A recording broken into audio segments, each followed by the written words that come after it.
Olá, bom dia, boa tarde, boa noite para todo mundo. Vamos embora lá começar mais um cursozinho nosso aqui para a gente começar a falar dessa BNCC, da física, principalmente da física que envolve aí essas séries iniciais. Em especial, agora a gente vai dar um foco aí para o oitavo ano, né? E o oitavo ano, dentro dessa nova BNCC, vem com assuntos aí que muita gente às vezes fica meio que assustado. Alguns colegas que trabalham comigo falam assim, pô, faz tempo que eu não vejo isso, são da área de biologia, são da área de outras, que não trabalham com a física já há tanto tempo assim, e aí ficam com um certo receio, né? Que a gente vai começar a falar de energia, a gente fala das transformações de energia, da cinética, das potenciais, a gente fala de circuito elétrico no oitavo ano, então sim, tem muita coisa aí para acontecer e acontecendo aqui dentro dessa nova BNCC. Compartilhando a tela aqui, a gente já vai pensar aqui nessa aplicação desse primeiro contexto, né? Quando a gente fala aqui de trabalho e energia. É até engraçado quando a gente fala de trabalho, acha que tem algum trabalho para fazer. Não. Esse trabalho aqui, a definição argumenta o seguinte para a gente, tá? A gente fala que trabalho é uma medida de energia transferida ou transformada através de uma força que realiza um deslocamento. Então, lá no sétimo ano, o aluno já começou a ter esse contato com força, já começou a ter esse contato com as leis de Newton pela primeira vez, e aí a gente começa a pensar agora na aplicação dessas forças para gerar alguns tipos de energia. Então a gente está pensando numa energia que vai ser transferida ou transformada por essa força durante um certo deslocamento. Esse trabalho de uma força, que a gente chama, né, é uma grandeza escalar, ou seja, ela não depende de direção e sentido, e é determinado aí por essa expressão que está aqui, ó, pelo produto da força pelo deslocamento. E esse cosseno de θ, esse ângulo que a gente tem aqui entre a direção de deslocamento aqui, por exemplo, na horizontal, que a gente vai ter aqui para a caixa, e a direção aqui da aplicação da força que está aqui nessa diagonal. Então, esse ângulo que a gente tem aqui entre a força e o deslocamento, a gente utiliza para a realização desse cálculo. Essa aqui é uma letra grega, o tal, que indica para a gente o trabalho, a nossa energia. A letra F, a gente já está acostumado a lembrar e associar ela à força. E o D, o deslocamento, né? Que você realizou ali a aplicação daquela força. Toda vez que a gente for mexer com energia, a gente vai medir isso aqui em Joule. A unidade de medida de energia no sistema internacional é o Joule. A força, a gente trabalha com ela em newtons e o deslocamento em metros. Então, primeira definição aqui, dentro desse contexto, a gente começa a pensar que agora nessa ideia de trabalho, da energia transferida ou transformada, através de uma força durante um certo deslocamento. Então, para esse contexto aí, a gente dá o nome disso, a gente chama isso de trabalho, tá? Esse trabalho, a gente tem algumas aplicações para ele aqui. E uma das aplicações que sempre é bom a gente estar lembrando, sempre é cobrado e sempre é interessante, é com relação à associação do trabalho da força-peso. Se a gente fizer aqui uma comparação, né? Quando a gente tem aqui na nossa observação um objeto que cai aí, quando lançado para cima, e cai, sobe desacelerado e cai acelerado, né? De maneira geral, esse objeto, vamos pensar aqui uma bolinha, ela está sob a ação da força-peso, está sob a ação da força-peso e sobre a ação da aceleração da gravidade. A distância que ela vai percorrer ali, seja para subir ou para cair, não vai importar. Essa altura que ela vai percorrer aqui, lá de cima até chegar aqui embaixo, essa altura H, essa altura, se a gente faz aqui um comparativo da ideia de trabalho é FD cosseno de θ, a gente falou disso agora há pouco. Para nós agora, nosso F é a força-peso e o nosso deslocamento é a nossa altura. E se a gente olhar, o ângulo entre a força e o deslocamento agora não existe. Esse ângulo aqui agora vale zero. 0 grau. Olha a força aqui, ó, na horizontal, e olha o deslocamento também. Perdão, olha a força na vertical e olha o deslocamento também na vertical. São os dois alinhados. Então, o ângulo ali entre eles não existe, vale zero. Para quem esqueceu aí da boa e velha matemática, o cosseno de zero vale 1. E aí, se a gente faz aqui uma substituição, força-peso, deslocamento à altura, né? E o cosseno de zero, a gente vai chegar aqui nessa expressão que a gente utiliza para o cálculo do trabalho da força-peso, o MGH, né? O tal indicando o nosso trabalho, a nossa energia, né? O M, a massa, o G, a nossa aceleração, a aceleração da gravidade, e o H, a nossa altura. As referências são as mesmas, tá? Trabalho é energia, e energia a gente mede em joules, massa, lá das leis de Newton, a gente sempre sabe que isso aqui é em quilogramas, a altura é em metros, e a nossa gravidade aqui é uma aceleração, metros por segundo ao quadrado, seria a referência utilizada aí para as unidades de medida aí para isso, tá? Para as nossas grandezas aqui, a unidade de medida que a gente utilizaria. Então, é uma aplicação, digamos assim, uma aplicação direta, né, para a ideia do trabalho da força-peso, né, para um tipo de força aí que a gente tem, que a gente conhece e que é muito cobrado aí em algumas situações, tá? Segunda situação aqui que a gente tem que tomar muito cuidado mesmo, é com essa ideia de deslocamento e espaço percorrido. Deixar claro para o aluno que isso não é a mesma coisa, tá? Pode ser, mas nem sempre vai ser a mesma coisa. Quando a gente fala de deslocamento de espaço percorrido, a gente sempre utiliza aqui o seguinte referencial, né? E aí uma brincadeirinha que eu gosto de fazer com eles é de provar que às vezes a gente não faz nada. Imagina aqui, que a gente está aqui nesse ponto em azul, nosso ponto inicial. Ponto inicial. E a gente resolve sair de lá e vir para cá, para esse outro ponto aqui, mais à frente. Aqui é o nosso ponto final. Ponto de partida e nosso ponto de chegada. Vamos pensar assim.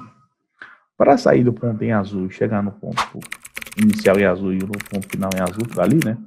A gente tem aqui possibilidades. Por exemplo, eu posso passar por cima aqui, ó, chegar até aqui.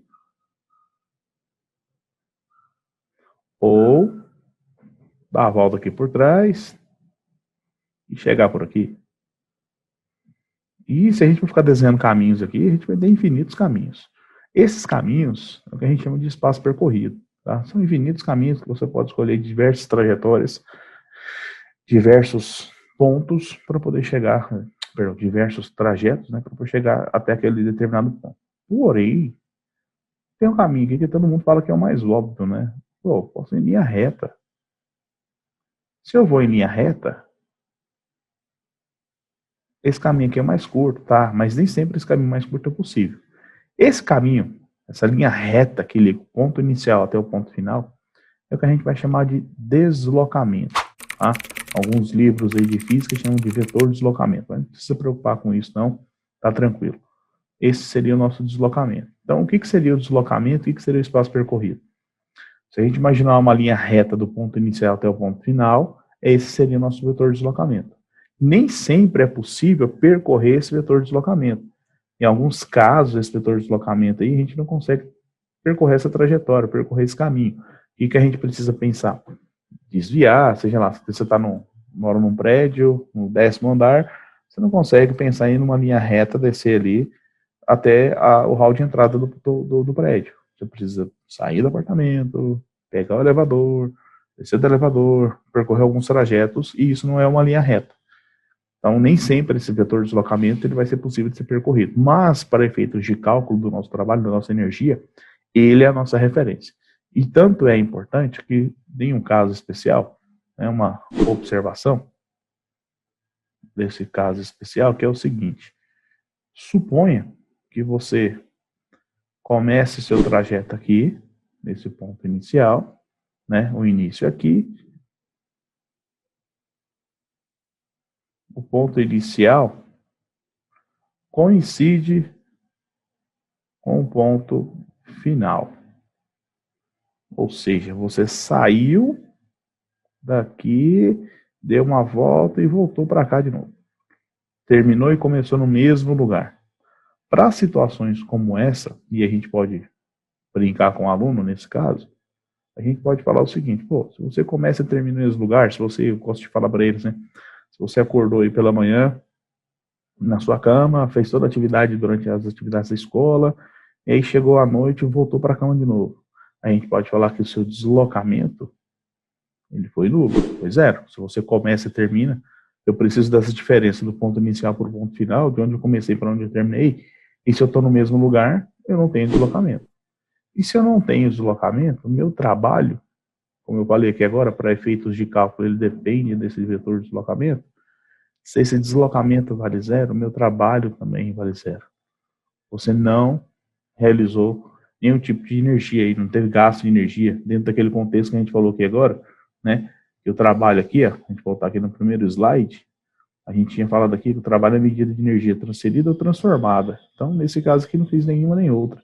Eu não tive deslocamento. Meu vetor de deslocamento aqui, nessa perspectiva aqui, ele foi nulo, foi zero. Então, a gente tem esse pequeno cuidado aí, esse pequeno contexto que a gente precisa levar em consideração para que não tenhamos problemas aí na hora das interpretações. E uma coisa que é muito recorrente para anos futuros lá na física, lá na segunda série, por exemplo, você pode até citar para o aluno, né, que eles têm contato com a eletrostática, a gente fala de potencial elétrico, e no potencial elétrico a gente fala do trabalho da carga elétrica, por exemplo. E aí, dentro das linhas equipotenciais, né, a gente tem que tomar esse cuidado aqui da realização de trabalho ou não para uma carga elétrica. Tá? Pensando agora na potência, né, para a gente poder falar de outras coisas depois, e essa potência aqui, muito importante na mecânica, aqui agora que a gente está falando do contexto geral de energia, e também lá na eletricidade para cálculos, né, de gastos de consumo de energia que a gente tem aí no final do mês, por exemplo, lá que as empresas são responsáveis pelas medidas, né, pelas cotizações para a gente, elas fazem esse cálculo aqui da potência. O que seria essa potência? É a grandeza que a gente vai ter, essa razão entre o trabalho e o tempo, né, a energia que você gasta, aqui eu estou me referindo à energia, de modo geral, tá, pelo tempo. Então, essa razão aqui, ó, da energia pelo tempo, a gente vai dar o nome para isso de potência. Esse P aqui, que indica para a gente potência, ela é medida... Olá, peço desculpas por interromper sua aula por um breve momento, mas tenho algo importante e vantajoso para compartilhar com você. Se você está gostando desta aula, tenho uma ótima notícia. Agora você pode levar sua experiência de aprendizado para o próximo nível fazendo sua matrícula em nosso site. Ao se matricular, você terá acesso exclusivo a uma série de benefícios. Primeiro, você pode baixar a apostila completa do curso em PDF, perfeita para acompanhar as aulas e revisar o conteúdo sempre que precisar. Além disso, ao concluir o curso, você terá a oportunidade de adquirir um certificado de conclusão, um grande passo para o seu desenvolvimento profissional e acadêmico. E sabe o que mais? Ao assistir às aulas diretamente em nosso site, você terá uma experiência de aprendizado sem interrupções ou propagandas. Isso significa mais foco e eficiência no seu estudo. Então, não perca essa chance. Clique no link na descrição deste vídeo ou visite nosso site para se matricular agora mesmo. É rápido, fácil e vai transformar a maneira como você aprende. Agora, vamos voltar à aula. Obrigado por sua atenção e nos vemos no site. Em watts, no sistema internacional, né? Ou watt aí, como o pessoal fala. O tal aqui é o nosso trabalho, a nossa energia, medida em joules, e o nosso tempo, nosso ΔT, medido em segundos, tá? Então seria a nossa referência aqui para potência. No final do mês, por exemplo, lá na parte de eletricidade, né? A gente tem lá o consumo de uma lâmpada de 20 watts, sei lá. Então essa lâmpada ficou ligada quanto tempo? Ela fica ligada em 4 horas por dia. Então 4 horas por dia, em 30 dias, a gente vai ter que fazer umas multiplicações. Então a gente tem um tempo ali dessa potência que foi utilizada por cada hora aí. No final do mês, você tem lá o seu consumo, né, em quilowatts-hora, né, a gente aumenta o tamanho da unidade, não deixa só em watts, né, a gente aumenta o tamanho da unidade para o número diminuir um pouco, para fazer essa quantização aí e no final do mês pagar a energia. A gente vai falar de eletricidade ainda nos módulos mais à frente, aí a gente vai ter essas possibilidades, tá?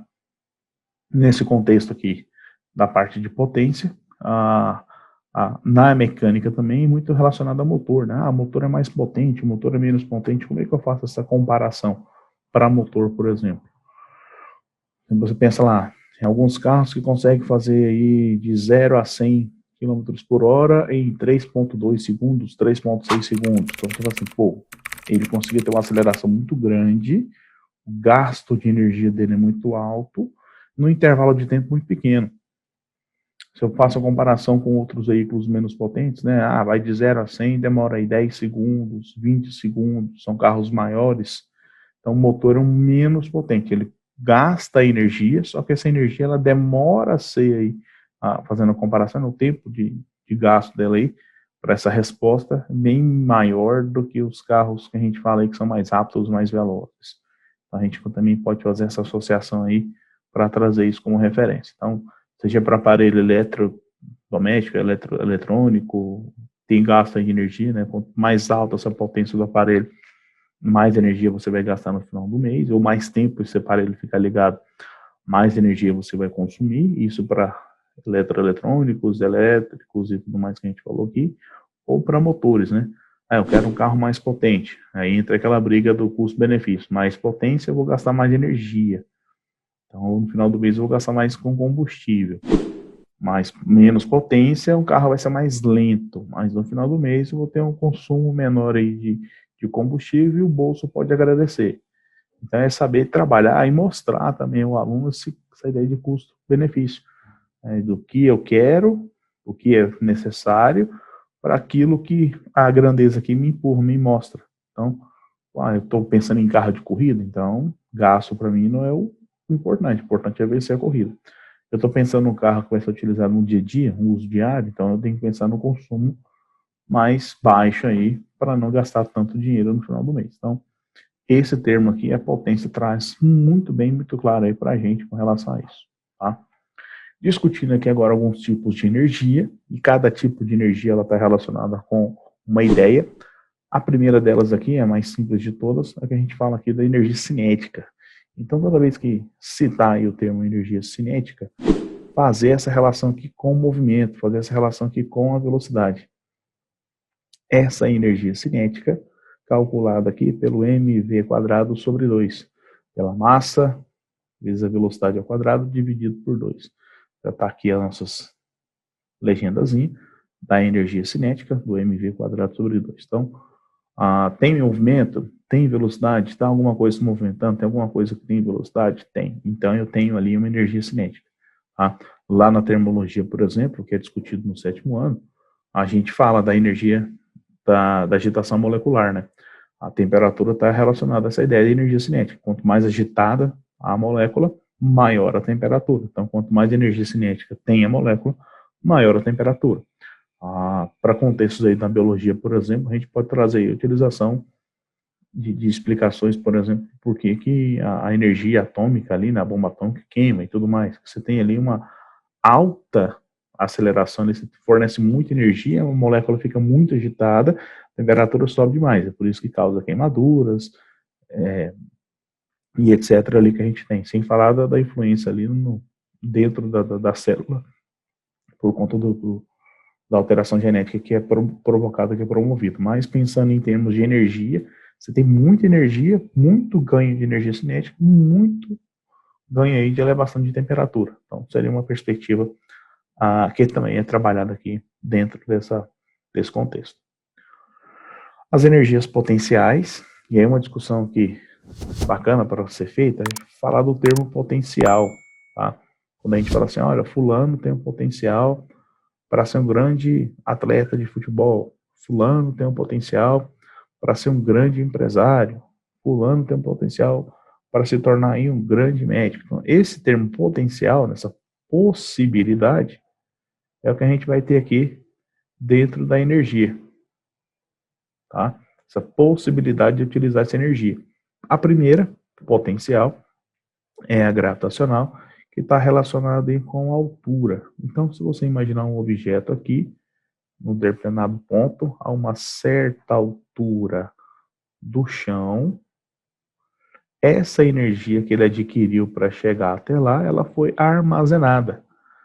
Então, se eu soltar aqui, se esse corpo for abandonado, essa energia potencial gravitacional, ela vai ser transformada depois em movimento, em energia cinética. Então, para chegar naquele ponto até lá em cima, você dá energia ao objeto, quando você solta, ele transforma essa energia potencial, no caso aqui é gravitacional, em movimento, em energia cinética. Então a gente tem essa relação aí, a gente já começa a discutir e mostrar para o aluno essas transformações de energia potencial gravitacional para uma energia cinética, transformar um tipo de energia em outro, né? De aproveitar essa energia aí para fazer essas transformações.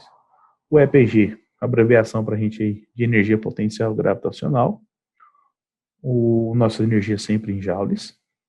O M indica na massa, a massa sempre medida em quilogramas. O G, a nossa aceleração da gravidade.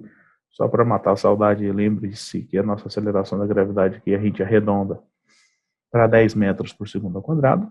E o H indicando a altura medida em metros. Tá?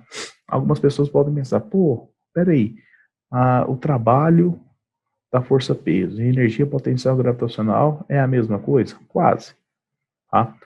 Porque trabalho está relacionado à aplicação da força, e eu posso usar a situação de sair de baixo para cima, estou contra a gravidade, e soltar o objeto lá de cima para baixo, a favor da gravidade. Para a energia, sempre caindo. Então, no meu trabalho, eu posso ir contra a força-peso, então eu posso ter um trabalho negativo. E a energia potencial não, é sempre a favor. Ela sempre vai ser convertida ali em algum outro tipo de energia que a gente, porventura, queira utilizar, seja para cinética ou para outra potencial que a gente tem aqui, a potencial elástica, a potencial elétrica, né, que o aluno tem contato com ela lá no ensino médio, por exemplo. Então a gente pode fazer essas conversões também. A potencial elástica, uma outra potencial, uma outra possibilidade que a gente pode utilizar, só que essa agora está relacionada a uma deformação elástica. E aí, quando a gente pensa em potencial elástica, por exemplo, a gente tem muitos exemplos aqui para citar, né? O arco e flecha, o pula-pula, né? A bola de futebol, tem vários materiais que sofrem essa deformação e que a gente utiliza essa deformação para outras finalidades, para ganhar velocidade, para fazer lançamentos, seja lá a utilização básica aí que alguém queira, né? Essa deformação aqui, a gente falou dela, né? Lá na força elástica, lá nas leis de Newton, no nosso outro módulo aí que a gente discutiu. Essa deformação, a gente está pensando aqui no X, lá da força elástica, lá do Kx, né? Onde o K era a constante elástica e esse X aqui é a nossa deformação. O K, a nossa constante elástica, está aqui embaixo, e o X, a deformação elástica. Então, a gente tem também agora uma energia que está relacionada a essa deformação. A gente utiliza essa deformação para fazer alguns lançamentos, né? Como a gente citou aqui agora no caso do arco e flecha, um estilingue da vida, o pula-pula. Então, vocês têm esse aí, o salto com vara, né? Nas Olimpíadas, a vara deforma e ela dá energia para a pessoa chegar num ponto mais alto e efetuar o salto lá do obstáculo. Então, são situações que são trabalhadas também, que são discutidas também aqui dentro dessa parte de energia. Então, energia cinética, energia potencial gravitacional e energia potencial elástica são energias importantíssimas, onde eles vão ter muito contato com elas no ensino médio, por exemplo.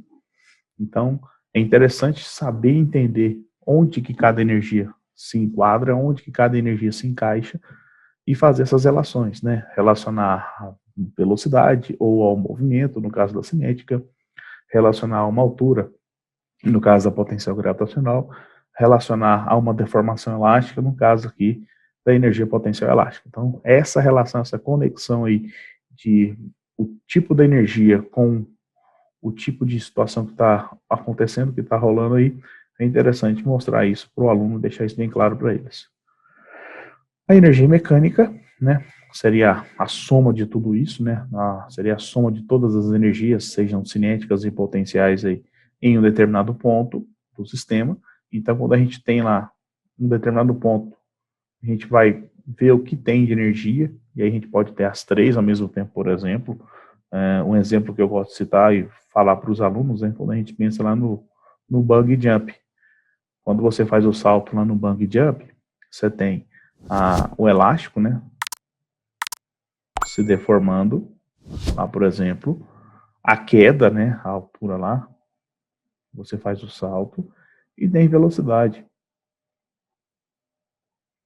Você tem todos os elementos que a gente falou que estão relacionados à energia. Então, eu posso ter em determinado ponto ali do salto no bungee jump as três energias, a cinética e as duas potenciais, tá? Então, é um exemplo que a gente tem aí para aplicação disso. No caso do arco e flecha, quando você puxa o arco, naquele momento que você está segurando o arco, você tem ali energia potencial elástica. Quando você solta o arco, você está transformando a energia potencial elástica em energia cinética. Então, naquele ponto que a flecha sai completamente ali do contato do arco, ela adquiriu, né, ela pegou toda aquela energia potencial elástica e transformou aquilo em energia cinética para ganhar movimento. Então, sim, são essas relações que a gente começa a pensar para a energia mecânica. E aí, essas relações que a gente começa a pensar para a energia mecânica, a gente faz essa associação aqui, a gente faz essas análises, é justamente para pensar aqui, ó, nesses sistemas de energia. A gente tem sistemas que são conservativos e não conservativos, que a gente utiliza na física como referência. Basicamente, o que é importante saber aqui? Quando a gente fala que tem um sistema conservativo, e às vezes é difícil de mostrar isso para o aluno, falar, pode ser conservativo, a energia não vai dissipar, porque é muito mais fácil para ele pensar no não conservativo. Por quê? O não conservativo, você pega o exemplo da bola de basquete. Se você pegar uma bola de basquete e soltar ela vai bater no chão e vai voltar.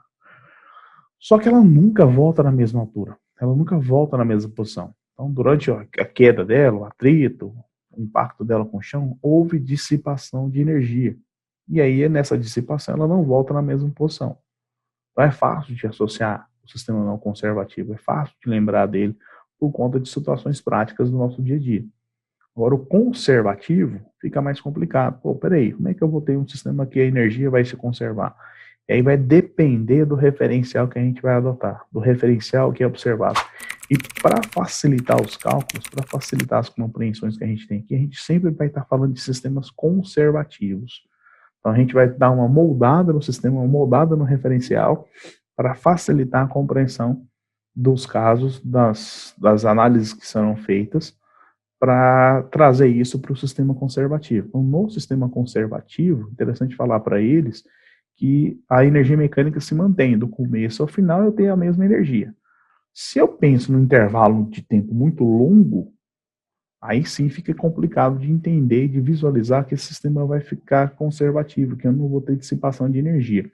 Mas se eu trago para intervalos pequenos, vou pegar o mesmo caso da bola de basquete, se eu pegar do ponto de início lá que eu soltei até o ponto que ela bateu e voltou de novo ali naquela altura próxima àquela que eu soltei, é um intervalo muito longo. Agora, se eu pego ali, soltei, na metade do caminho ali, mais ou menos, na metade da altura, antes dela tocar no chão, vou congelar o sistema ali, pausei. E eu vou perceber que ali, nesse intervalo, nesse pequeno trecho, a dissipação da energia foi muito pequena.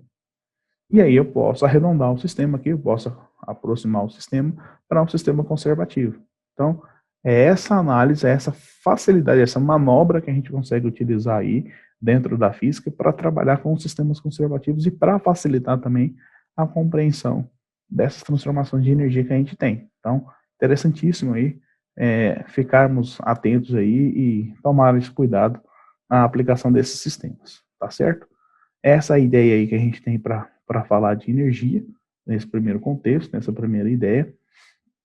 A gente vai falar mais coisas aqui ainda nas próximas aulas, mas esse é o contexto interessantíssimo aí para trazer os alunos, de separar a cinética, a potencial gravitacional, a potencial elástica, fazer a relação de cada uma delas, pensar nessa ideia de sistema de energia, pensar nessa ideia de trabalho, de aplicar força, de gastar energia, e aí trazer isso para o cotidiano dele. Isso gradativamente, se a gente pensa na situação dessa no ensino fundamental, a gente está falando aqui de alunos de oitavo ano, né, então, nas fases iniciais ainda, então a gente vai começando a moldar ali esse pensamento científico, que já foi iniciado aí lá no 6º ano com essa nova ideia da BNCC, tá? Então, essa ideia que a BNCC traz é justamente para a gente estar moldando, mostrando, trazendo essa linguagem mais científica aí para séries iniciais e está facilitando lá o trabalho lá na frente no ensino médio também, ok? Forte abraço para todo mundo, até. E aí, tudo bem? Estou passando apenas para deixar um recado bem rápido para você que acabou de ver essa aula e que gostaria de assistir a todas as aulas desse curso. É bem fácil, basta você clicar no link que está na descrição deste vídeo ou acessar www.novacursos.com.br. Fazendo sua matrícula em nosso site, você terá acesso a todas as aulas desse curso e mais centenas de outros cursos, além de poder fazer avaliação. E caso você queira, poderá estar adquirindo o certificado com um valor bem acessível. Esse foi o recado que eu queria dar, aguardo sua matrícula. Até breve!